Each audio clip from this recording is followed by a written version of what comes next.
Assalomu alaykum, hunarmand xiva obunachiları. Xudo xolasa taxt eshiklarimizdan o'zayana topshirdik. Bu yere 3 tane yarım eshik, bir tane ikki eshik ustanopcha qilib berdik. Ko'rishingiz mumkin.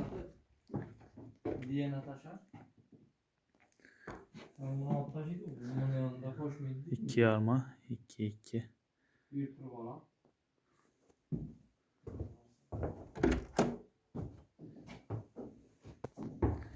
İşlem Xudo xolasa düğünsüz variantda bo'lib chiqdi. Zaten laplar ikki qatordan urildi. Bakın teyine burun tokchalar ham uriladi. Bu anda yine bir yarmamız.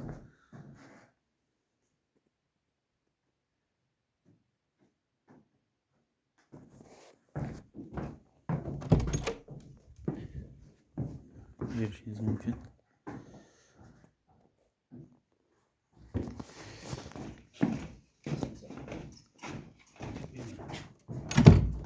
Ha? Yok. Yok şart tamam.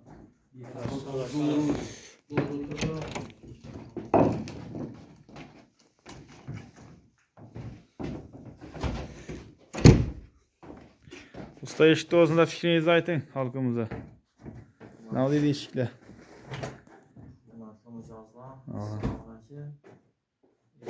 Ustaların işlerine gel yapacaksın. İşlerine zor. İşlerine muvaffakiyet. Rahmet size. Sayfalama işlerini. Acayip yüreği arasında işler. Yine eşitdiniz müsazamızın fikrini. Daha sizler bilen hem şimdi yaxşı eşiklerin işe oluş nasip etsin. Sağ olun, selamet olun. Bizden köşte devam edin.